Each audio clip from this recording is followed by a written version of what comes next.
Hello, everyone. This is Kerwin here, and This is Cushrow. welcome to the our second episode of um, what are we calling it? Travel this week with Cushrow and Kerwin. It's been a crazy week. Lots of stuff going on in the aviation industry. As we figure out how to rebound during coronavirus. We still don't have a vaccine or anything yet. So lots of places are still on lockdown. And because on lockdown, nobody's going anywhere. And so this is affecting the airlines and the industry as we know it. So today we're first going to talk about BA terminating the agreement with Embraer. So Kusha, what was that agreement that they had with them? It was a joint marketing agreement between Boeing and Embraer. I Okay. think Boeing, I personally think Boeing majorly screwed up with this because this all started when they tried to block the Bombardier CS series aircraft Ah, from okay. being a competitor to the 737 like 7, for Yeah. instance. And they moved heaven and earth, or so it seemed, to try and impose huge tariffs on this aircraft. And I think Right. they were thrown for a loop when Airbus picked it up for, I think, either a dollar or a euro. Um, and so they felt backed into a corner enough to be forced into this agreement to tie up with Embraer. And I think they were going to take over 90% of their commercial aircraft business, which is the Yeah. 190, essentially, E2 now, and also jointly market that KC 390, that I think it's called the Millennium, which is Oh, the okay. military cargo aircraft. Ah, okay. And I think everything was going according to plan until this whole virus debacle. And Boeing found they had no money, essentially, Yeah. to invest. I think it was a couple of billion, $2 or $3 billion they had to invest. And I'm not really clear about the exact details, but they backed out of it the last minute. And of course, they blamed Embraer for not fulfilling certain requirements. And of course, Embraer is saying it fulfilled everything and is blaming Boeing. So it's turning into a nasty spat after what should have been an amicable agreement. Even though the Brazilian president was agreeable to this, um, I guess Boeing couldn't handle the outlay, maybe, of all that money at this time when they're itself going through such a tumultuous period in their company history. But I really think Boeing brought this on themselves with the Bombardier debacle. Poor planning and execution. Yeah, it's weird because I But thought I thought this would actually be a good thing for Boeing, and I think I'm sorry. There's music in the background, and I don't even know where it's coming from. Can you hear it on your end? no. Okay, good. It's probably going to come through on my end, but that's okay. That's And the another phase thing of I've working been from reading home. about, Uh huh. I've been reading about the 190 Yeah. that it's been having a lot of maintenance issues and operational issues, Really? which is why JetBlue, I think they were one of the first carriers to order and operate it. They're already thinking of retiring it in favor of the now Airbus 220, which is the old Bombardier, the CS series. Oh, And wow. I know Embraer has brought out this new E2, which is essentially the 190 that's been improved with a new wing and engines and all that. They had it at I Paris don't Air know if Show. customers are getting skittish about Uh, operating it, giving all the problems they seem to have had with the original iteration, the 190 and the 175. Though I don't think United or American seem to be having those issues because they keep ordering more. yeah, I didn't So think they maybe it's were. only the 190. I don't know for a fact. Yeah, that's interesting because I know like Lot has 190s, and I haven't seen any report that they're having any issues with them. I have flew one from Vilnius to London City. Okay. Yeah, so I didn't realize they were having any issues with them. Interesting. Well, Right. I mean, it's gonna be. I saw something that Boeing got some money, so they didn't need like federal aid from the U.S. government. Yeah, I think they raised some 25 billion or Yeah, something like that. from Yeah, bonds. yeah. I'm Maybe they blanking could. on. Maybe that included something to still do the Embraer purchase. God knows. But there's so much bad blood now between the two companies. I know, right? Jesus of mercy. Our industry just never seems to amaze us, right? Yep. Because Um, now I think Embraer is in trouble because I think they were counting on Boeing to take on a lot of the heavy lifting. right, But right. now, Uh, but when aircraft manufacturers go out of business, right? And I guess trying to think if we have any examples, but they still have to maintain the planes that are already out there. It just means they're not making new ones, yeah, right? So it's yeah, not like you know they're out of business completely because that still has to be done. yeah. But I don't know if Boeing still, for instance, maintains the old McDonnell Douglas MD-11s and MD-10s that FedEx operates. I think FedEx has taken on most of those roles. I don't know for a Yeah, fact, but I guess spare parts, where do you get them from? Who supplies them? Are they individual manufacturers or is it Boeing? I don't know.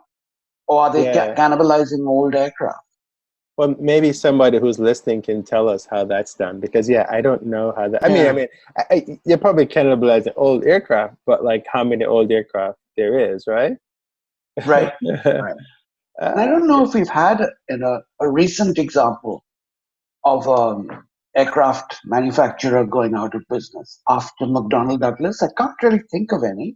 I can't think of any either. So, Yeah, I because need the. Bombardier is not like quitting, it's shrinking, but um, who knows? But then also, I think Boeing's involvement with the Mitsubishi, that space jet, which is, I would say, a direct competitor with the 190 E2, put them at odds. So I don't know how they would try and manage that. To because they, I believe, were going to jointly market the MRJ, as it was called, and then the E90, which they would be cannibalizing each other. I would expect. So that would have been a tricky maneuver.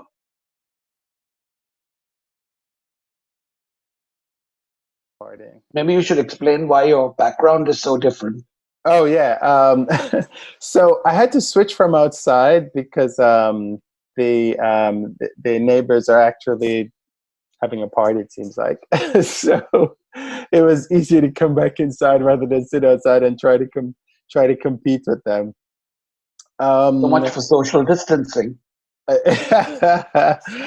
it's just in their backyard. I think they have a pool, and so no, they don't invite people over at all. No, they're not doing that. They're just hanging out with the family. It's like four of them over there, so it's party time. It's all good. Not much to do these days, right? All right. So next we have on the list was the UAE gets five national carriers. Now currently they have Etihad and they have uh, Emirates. Emirates. So what did they get? And actually, I thought this was a fascinating story because for a tiny little country like the UAE, I would Mhm. imagine one or two airlines would be sufficient, One, really. but clearly not because I guess what um, got my interest was finding out that two new airlines are starting to operate. Okay. There's Air Arabia, which is Uh-huh. based in Sharjah, in the northern tip of the UAE, but now they're establishing a different airline called Air Arabia Abu Dhabi.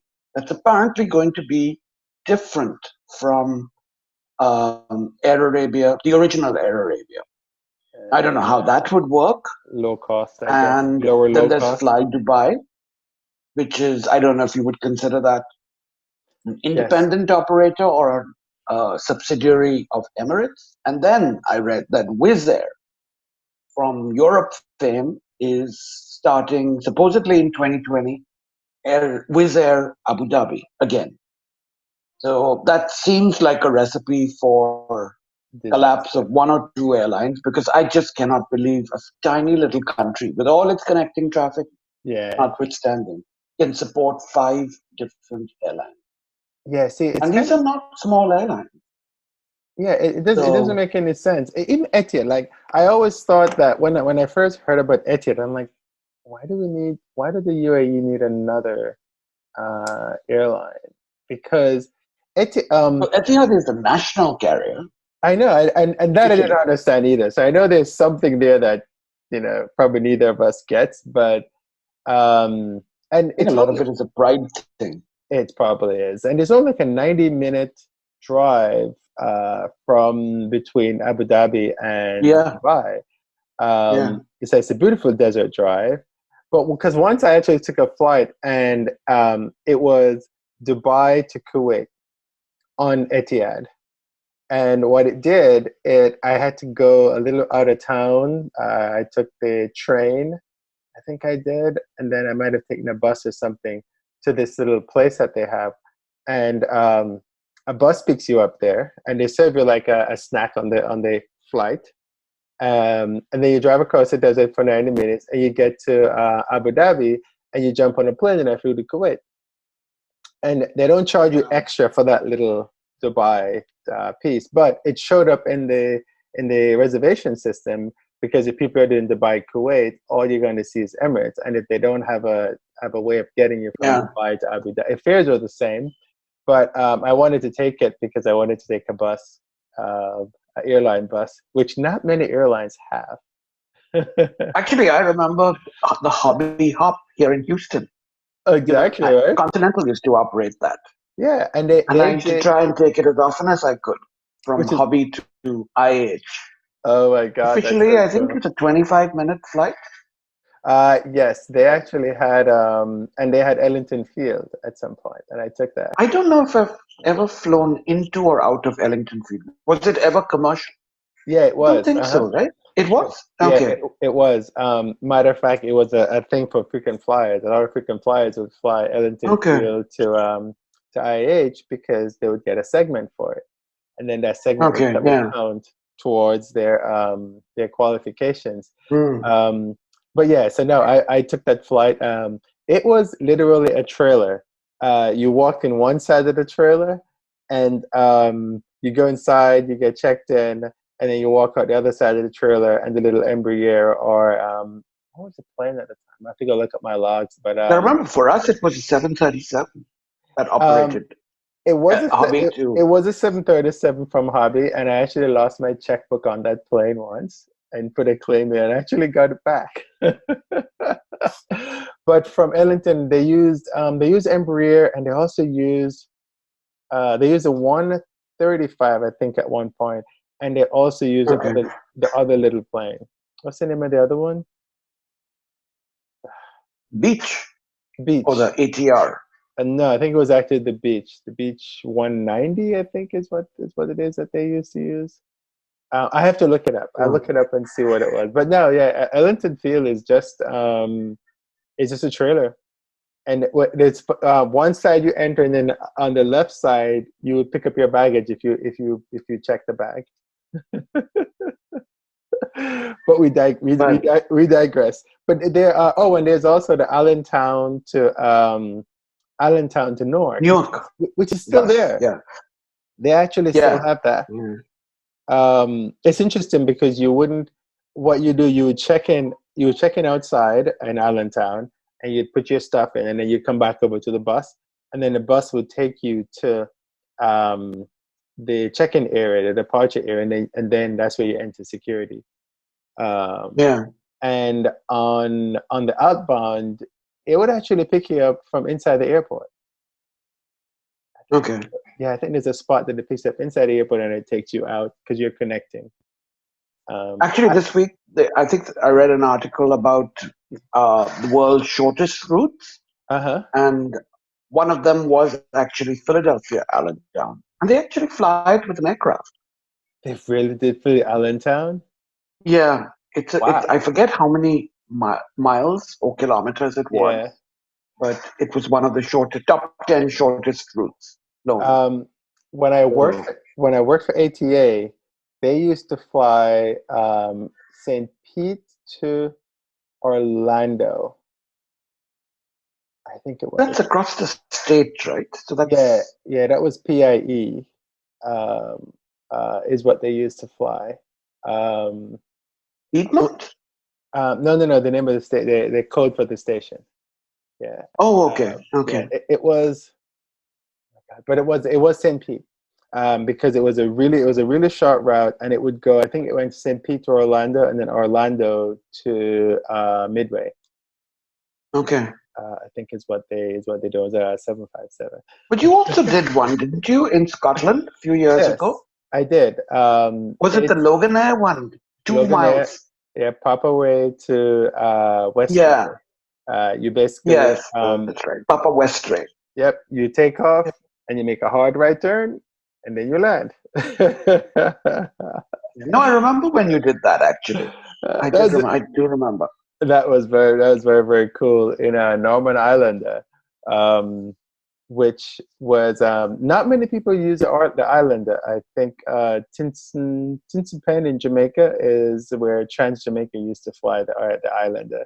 The Islander is it it has two engines. The Trilander has three, and Yeah, it's a over the top of the yeah. plane thing. But I think it's mainly in country. I believe they're very popular with rough airstrips. Yeah, yeah, Countries that don't have a lot of paved airports because exactly. it's an aircraft that's quite rugged and can land on gravel surfaces and things like that. Yep, and it does So lots of because it's got a it's high engine clearance, yep, and or both of them actually. it's great for short field. So I think Yeah, that's why they did that. yeah. But sorry, So we're digressing. But that was a good digression though about short as Air Force. All right. So the other one is that BA British Airways considered the 75 and 76 plus no, instead of Boeing Boeing? Sorry. Aerospace. So Boeing Yeah, Aerospace is considering a 757 and a 767 plus instead of a brand new I think it's called the aircraft, right? 767X, I believe, Yeah. and the 757 plus. So I don't know if that's going to be like the 777X, Hmm. and if they're going to use the structure of the 757 or make it bigger. I think they're making the 757 bigger, but But bigger than 767, I believe they're keeping the same body and yeah. re-engineing it. But I would imagine you'd need a new wing. Yes, you would. Now, So, but um, hmm, isn't this a problem they're having with the Max now, where they decided they wanted to yeah, make something new and they try to yep. re-engineer, and you'd think they would not do this again, right? But there is apparently still demand for the 767, which amazes me. That Yeah. it's sort of an old generation aircraft that's probably not very efficient anymore, but it still has significant demand I guess to it does. uh, maintain the production rate because Boeing is cutting 777 and 787 by, I think, 50%, but Yeah. they're leaving the 76 untouched, which is Hmm. unexpected. Yeah, that is So, unexpected. But I guess it makes sense that they don't create a new line because that becomes really expensive. So if you can spruce up, I guess, one that you have, but it'll be new engines, more efficient engines, of course, and a new wing. yeah, Um, because they have to do something to match the 321, the yeah, LR, yeah. ULR, not XLR. But Um, but then what are that's they? running away with all the sales. It really is. But then what are they going to do with this the 757 that they have? There's already a 300 and a 200. So where would this one fit? I believe it's going to be bigger than the 752. I'm not sure if it's going to be the same size, length Yeah. as a Uh-huh. 753, but I would imagine again that it would need a new wing and engines. Yeah, So sort of like the 748 and the 777X, which is yeah, cheaper than developing anything from scratch, but still, that's I would true. imagine that would be several years away. It makes So, sense. Jeez. Well, but all this virus has completely, because now having wide bodies or ordering wide bodies is almost a dirty word, because now it's the smaller planes that are more in uh, demand. yeah, and So, well, and so the interesting thing, as you say that, is we can probably interject um, configuring airplanes for social distancing, because I wrote this piece about 12 reasons why I'm not ready to fly, and I'll drop a link so you guys can see it. And the whole idea is, I don't think that we're ready yet to get people on an airplane, and I'm the you and I are the first ones to get back on a plane, right? But I just don't think they're ready. So when we talk about social distancing on a plane, right now what they're doing, they're taking out the middle seat. So they're not reconfiguring or anything, because it's kind of difficult to reconfigure these planes anyway. And figuring that it's only a temporary situation. So what they're doing is just giving you an open seat, but that doesn't give you distance between you and the person in front of you, because the seat yep, pitch is only between 28 and 34 inches if you're lucky. And so you don't have what you're looking for. And as soon as somebody coughs behind you, um, it always hits the back of your head. And this happened to me many times. yep, So I don't think, no, I understand why they took the middle seat out. It's easy, and it's the least um, it's path of least resistance in terms of revenue, right?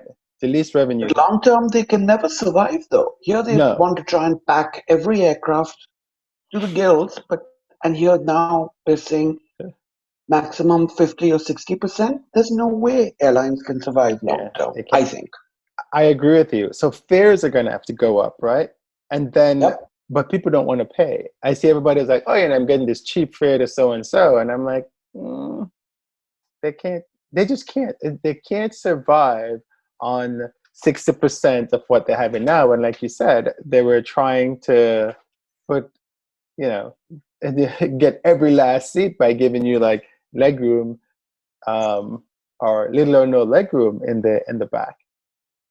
Yep. So I'm one of the thought that I had was, they really need to, in order for you to give me, because the seats are already so close together, in order for you to give me 6 inches, you need to have every other row empty, or every other row have just one person in it, and that would be the middle seat. Yep. Because that way, if somebody coughs behind me, I am still 6 feet away, i.e., 2 rows. So what, 64 inches? Not even 6 feet, but at least close to 6 feet. Or Mm. they go back and they reconfigure the planes and take out the seats and store them somewhere, which is even more expensive to Expensive. Yep. do. So, Yeah. but they And have then to do how are they going something. to stop people from moving? Yes, that is the That's going to thing. be another And challenge. and when you have weight restriction, you're gonna have to move people around for weight Yep. restriction. So I yeah, Yeah. it's quite Another thing interesting. on that subject Hmm. was a lot of people have been complaining that airlines are not refunding their money for flights that have been cancelled. Uh-huh. But I think it was yesterday or day before yesterday on the BBC, they had O'Leary from Ryanair, who has always been very blunt, but he's flat out stated that we don't have the money, we don't have the liquidity to pay you back, Yeah. uh, because we're already conserving cash, and if we pay it out in refunds, we'll be even more dire circumstances. And I think there are like $21 billion or something like that in advance bookings Yeah.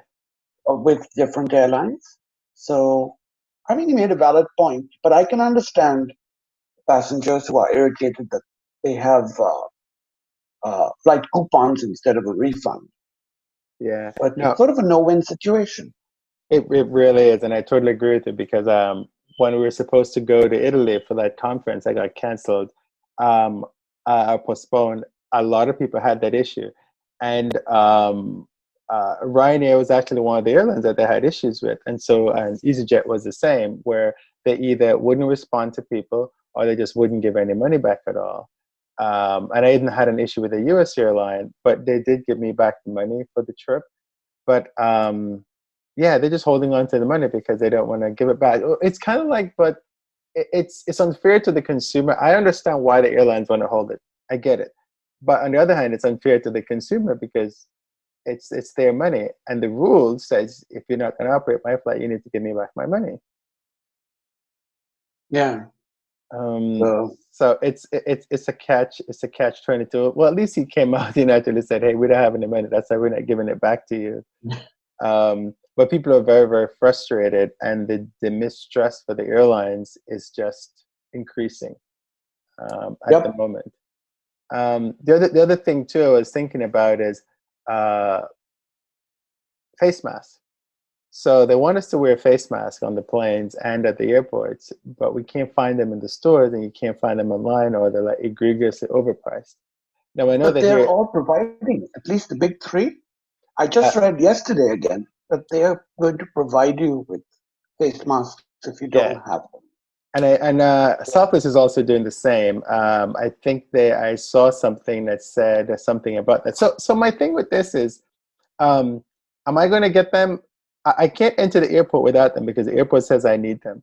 So am I going to get them at the door when I enter the airport, or am I going to get them at check-in? I assume that the That's TSA a good person point. is, Yeah. they're not going to let me go show my Yeah. boarding pass and go ahead without the face mask on, or so when you see these things, it's like, could you tell me exactly how it's going to work? Work. um, Yep. and it's go, yeah, we're going to give you a mask if you don't have one. Well, where? Because the airports are probably going to do that. And now we already pay the airport so much money in taxes, so they can use the taxes to get these masks. Or okay, fine, sell us a mask when we get to the airport. But People are not going to buy it. I think no, they have to figure it out by Monday because that's when they start. uh, yes, is that when we? Monday the 5th. Yeah. Yeah, No, 4th.